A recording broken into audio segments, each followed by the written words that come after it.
I just wanted to give an introduction. So my name is Stefan, and I'm a developer advocate with Zillers.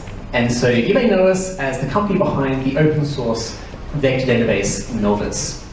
And as a developer advocate, I'm working to help sort of like bridge this divide between, or this gap between developers and users. So I put up my LinkedIn. Really love connecting with users, either current or prospective users of Milvus. Find out like what are you building, what sort of challenges are you facing, and really enjoy helping people out. So do connect with me on LinkedIn and hopefully hear from you. Okay, but onto my talk. So let's start off just by asking the question, what is semantic search and what is lexical search? Well, actually, before that, I think it's good to start with like the motivation. So Milvus 2.5 is the latest version of Milvus, our open source vector database, and released in December. It had like a really big new feature in that it incorporated a lexical search to augment the semantic search capability that was already there. But why would we do this exactly? Well, the motivation is, so lexical search has its advantages, semantic search has its advantages. They're sort of very complementary. So if you wanted to use both, you would actually need to work in two different databases or software. So you might go to, who knows, I got an example there. But why not, you should be able to do this within the same system. You should have like a complete system that can do both semantic and lexical search. Yes, I am. Yeah, sort of debating like the order of the slides. So yeah, we're going to cover that. So let's start off with like what is semantic search, so we can sort of like just distinguish it from lexical search. And there's a really famous quote by a linguist, which is, "You shall know a word by the company it keeps." And that sort of like describes the idea behind these embeddings that are learnt via deep neural networks. So I've got an example here of very well-known model BERT for producing word embeddings. As input, it takes a sentence. Part of the sentence is then masked or hidden, and then the model has to learn to predict what word would fill the gap. And so it's using like the sort of like the company that the word keeps to build up a sense of its meaning. And so here's sort of like the paradigm you use when you're working with semantic search. You have your knowledge base, you then break it up into small pieces, put that through your deep neural network model. For example, it might be BERT. And then you get these vectors, which are the embeddings that capture the semantics of the input. And then you can use those to perform, you can put them into a vector database and perform a similarity search. So what that means is if you have like a query, you can then embed that and look for similar vectors in your vector database. And it turns out that so close in space means that there'll be close in meaning. So let's contrast that with lexical search. So I couldn't find any quotes, so I just kind of like made one up. So you shall know a word by its relative document frequencies. And so lexical search is about working with keywords directly. So imagine for each document, we treat it as just like a string of words. It's called a bag of words, and we count how many occurrences there are of each word. Then we can use that as like a representation of the document. And we can define some similarity measures on that. So this is sort of like in contrast to semantic search, which is based on the context that words occur. This is about, like the exact frequencies of particular keywords. And so if you've been in information retrieval, you may have heard of the term frequency inverse document frequency metric. And so this is a way we can use those frequencies to measure the distance between documents. And in a nutshell, so it has two terms. The term frequency says how relative is this term in the document. So if that term is in the document many times, then it must be, must be like very relevant. And then the second term says, what is the relative frequency of the term across documents? If the term occurs in every document, so say, the word the will occur in every document if it's in English, then we would want you to discount those. And then we can sort of combine those two terms into like a sum, which will measure the similarity between a given document and a query. So you can see like these are two different ways of measuring similarity and sort of very like orthogonal and very complementary. So like, what are some of the pros and cons of why you'd want to do lexical search or semantic search? Well, let's start off with semantic search. And so I've got an example here. Suppose you're searching for the keywords rising dough. Presumably, you'd also want web pages that contain proofing bread, because proofing bread, rising dough mean the same thing. To a lexical search algorithm, those are just like individual tokens. It doesn't know the relationship between them. But the semantic search, the model will have learned that proofing bread occurs in similar contexts to rising dough. So therefore, they're similar. So it's sort of like a more sort of, I guess, like a more flexible search. Whereas for lexical search, it treats each word as sort of like a one hot vector, which actually might be what you want. Like maybe the specific keywords matter.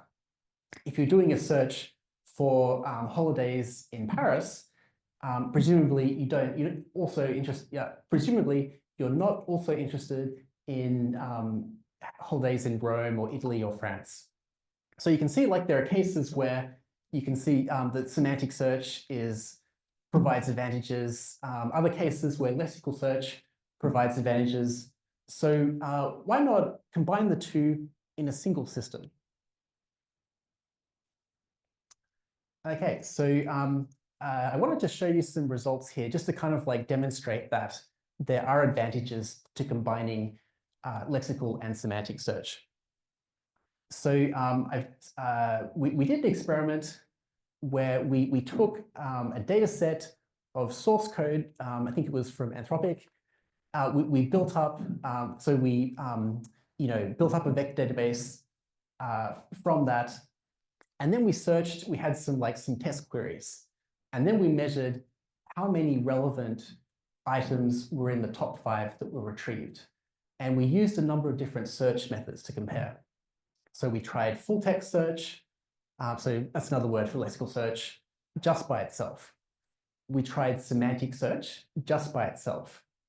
And then we tried like a hybrid search that performs both and then combines the results in like an intelligent way to sort of combine the advantages of both methods. And then the very last item is hybrid search but add stop word. So that's essentially just saying, let's do a lexical search, but we'll ignore really common words, the, and into, that sort of thing. Those are obviously not keywords. So what you can see from these results is that, semantic search is doing a lot better than full text search by itself. But when you combine them, and especially when you're sort of like excluding really like non-informative words, then it can improve quite a lot over just a semantic search alone. So you can see there's like I think like a 4% difference there in the parse 5. So in answer to the question, like which one should you choose? Well, both. They're really complementary and work well together. Okay, so maybe I should actually go back to the first slide now. And so that motivates having a system where we can combine both semantic search and lexical search, within the same API. So you can have all of your data in the one database, not have two systems running. And that's exactly what we did with Milvus 2.5. So let's go through how you actually use lexical search? Or maybe before we go on, is everyone clear at this point, like what lexical search is? Okay. So a few words about Milvus before we get going. So Milvus is the leading open source vector database, as measured by Docker pools and GitHub stars and a few other metrics. And what I love about Milvus, it's really easy to set up, has really good integration into all of the open source generative AI ecosystem. And it's really feature rich as well. Okay, so here's sort of like an image that's representing like the paradigm of lexical search. So we have our text data. We then, we have some data that we want to search over. Maybe it's like a set of, I don't know, internal company documents, whatever. The first step is we put that through an analyzer, and that works out what are the keywords and how often or how frequently do they occur. We can then put that through a function that turns that into a different type of embedding, a sparse embedding. Then the user comes along with their query. Their query again goes through the analyzer. And then we use a specific type of metric called BM25 to score the query against the collection and return the most relevant results. So the most relevant results are ones that have the largest overlap in keywords, taking into account that a keyword is more important if it's only in that document or less frequently occurring in the whole data set overall. So how do we actually use this new feature in Milvus 2.5?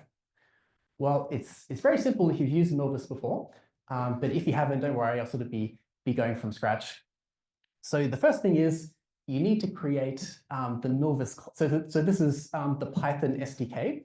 We also have SDKs for Java, Go, Rust, etc. We're in Python. We import the PyMilvus library, and we create this Milvus client object. And that gives us like a connection to the vector database. So like a relational database, the data has to have a schema. We have to sort of tell the software what will be the structure of the rows or the entries that we put in. So the first step is to create the schema. We're going to have 3 fields. We're going to have ID, text, and sparse. And we sort of, we specified their data types, maximum length, some other properties. The ID is the primary key, for example. And so this next step, this is something that you might not be familiar with if you sort of work with Milvus 2.4, but not 2.5. So we've got this new feature which allows you to make the output of one, so one field can be the output of some function on another field. And so in this case, so we have 2 fields, we've got text and sparse. What this says is the contents of the sparse field will be the output of applying this BM25 function to the text field. So this is like applying the the metric that we can use to measure similarity. Okay, and then so after we've created the schema, then we just create the search indexes. We create the collection. So a collection is essentially like a table in Milvus. And then we just insert our data. And you can notice that we don't have to call any neural network embedding functions because, well, there's none of that going on. We can put the text directly into the database with the insert, and it will know what to do. We've told it to use that BM25 function. And that's what you need to do. So after that, then you're ready to perform a lexical search. And you use like essentially the same API as you would for semantic search, but with a few things changed. I won't go into the parameters, but we tell it what collection we want to search, we tell it what the query is, how many entries we want to return, and so on. And then it's going to return the closest entries. And that's it. So now you can do lexical search in the same environment that contains your vector database. You don't need to have like any additional software. So what about hybrid search? How does hybrid search work? So hybrid search is where we do both a semantic search and a lexical search. And then we combine the results to with some sort of like a re-ranking method to hopefully improve upon the output, which we can then pass to our LLM if it's a RAG system or whatever. So this is just like a sort of like a schematic of the basic flow. So it's very similar. We just have to do a few things differently. So firstly, we'll now create a separate field for our dense embedding. So we've got the dense field is for our neural network embedding, has a dimensionality 768. You can see how it's a different data type to the sparse. So it's a float vector as opposed to a sparse float vector. So we still need to define that function. So the sparse field will be the output of applying that function to the text field. And again, like we need to create the indices, but now we need a second index for the dense embedding. Then we can create the collection given the schema and the indexing method. And we can put this data in at the moment, you have to sort of like embed the text separately and then combine the text and the embedding into like this dictionary. So like one dictionary per row. And then you can just call client.insert and you put your data in and you're ready to do your search. So because this is a hybrid search, we actually need to call a different method and sort of like specify how the searches are to be performed in advance. And so we do that by creating these dictionaries of search parameters, sort of describing how the search should happen. So we've got one is like a query dense vector. That's going to be for our semantic search. The second one is for the sparse field with the BM25 metric. And then we instantiate this approximate nearest neighbor search request. And then we can put those two requests into a list and then pass them to this client.hybrid search. And so, with just like sort of a few additional steps, now you're performing a hybrid search. You're able to combine the results of both types. You can see that we also have to pass it a ranker. And so that's like a specific object that has some formula that sort of like specifies exactly how you combine the results from the two. There's a few built into Milvus, a few common ones. You can also build them yourself. You can check out the details in the docs. And once you've done that, then the results are same sort of format as they would be for either one separately. So just with like a few simple steps, you're now doing either lexical or hybrid search in the same system. So I think I'm running out of time, so I might just skip over this bit. I was going to go into a bit of technical detail here. Okay, so a few announcements before I finish up and hand over to the next speaker. So firstly is that, so suppose you're a Milvus user, you're having some trouble or maybe some challenges getting your system into production. So we actually offer like a video call office hours service. You can book I think it's like a 20-minute slot where you can meet with myself, a core engineer. You'll have the technical expertise to help overcome your deployment issues. So I think this is a really great resource. So really encourage, if you're like building something with Milvus, to take advantage of it. Another thing is I wanted to mention is we've released a podcast. We sort of started a new podcast recently called the Unstructured Data Podcast. And the first 2 episodes are out. It's on Spotify, Apple Music, wherever you get your podcasts from.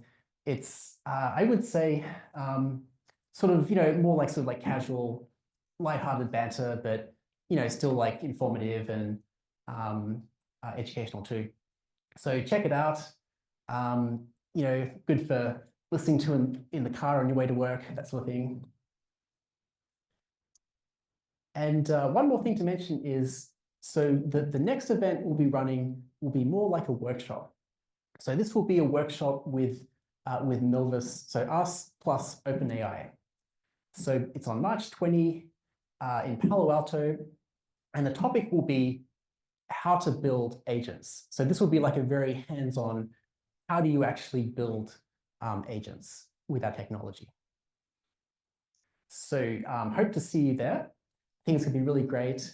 We've got like a really sort of core member from an important project. I have to keep it secret within OpenAI, but yeah, it should be really good. Okay, so that's it from me.